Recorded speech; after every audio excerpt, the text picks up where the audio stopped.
हंगामे के बाद मुख्यमंत्री नीतीश कुमार ने विपक्षी दल पर जमकर बरसे और उन्होंने कहा कि जो भी पुलिस बल के कानून के बारे में अफवाहें फैला रही हैं वो बिल्कुल गलत है। जाने उन्होंने क्या कुछ कहा।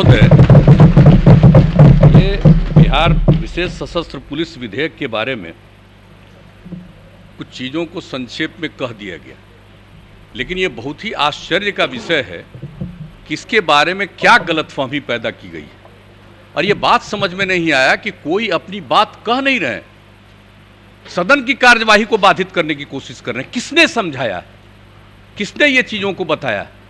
ये पूरा का पूरा किया जा रहा है। ये बीएमपी बिहार मिलिट्री पुलिस ये उपयोगी नहीं है इसका नामकरण, इसलिए उसका नाम और दूसरे सभी जगहों पर इस तरह का नाम नहीं है राज्य के अंदर।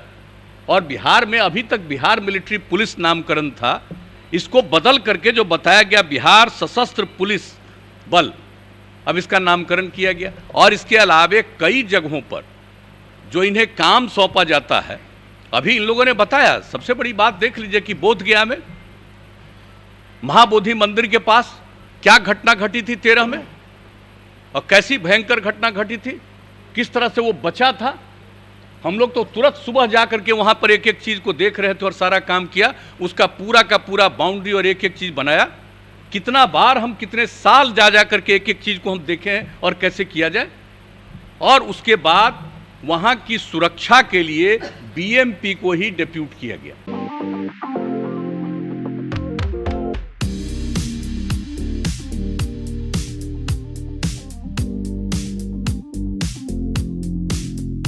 अब आप देख रहे हैं जो, और इसके बारे में जो इन्होंने बता दिया, दरभंगा में ये काम को जो सौंपा गया है, एयरपोर्ट जो वहां पर बना है, तो ये सब काम और अन्य प्रकार के जिन बातों की चर्चा की गई कि कई प्रकार के काम में इनको लगाया जा सकता है वहां की सुरक्षा में।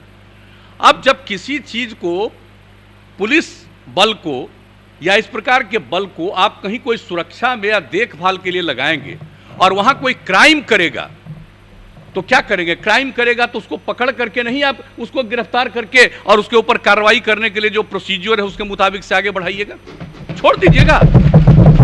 यानी कोई गया है सुरक्षा के लिए और वहां पर कोई मान लीजिए फायरिंग शुरू करेगा तो उसको काउंटर नहीं करेगा, उसको गिरफ्तार नहीं करेगा, तो क्या करेगा कि ये कर रहे हैं तो हम परमिशन लेंगे कोर्ट से तब इनको गिरफ्तार करेंगे। ये कैसी भावना है? और मुझे तो आश्चर्य होता है।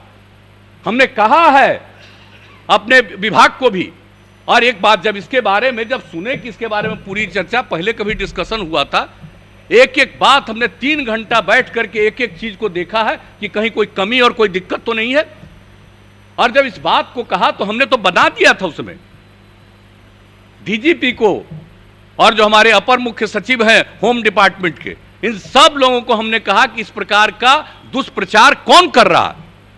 कहीं ऐसा तो नहीं है कि आप लोग जिस काम के लिए कर रहे हैं और उसी में से किसी को कुछ अच्छा नहीं लग रहा है, आप ही के बीच में रहने वाला आदमी, और कहीं वो तो नहीं प्रचारित करवा रहा है, कहीं लोगों को गुमराह वो तो नहीं कर रहा है।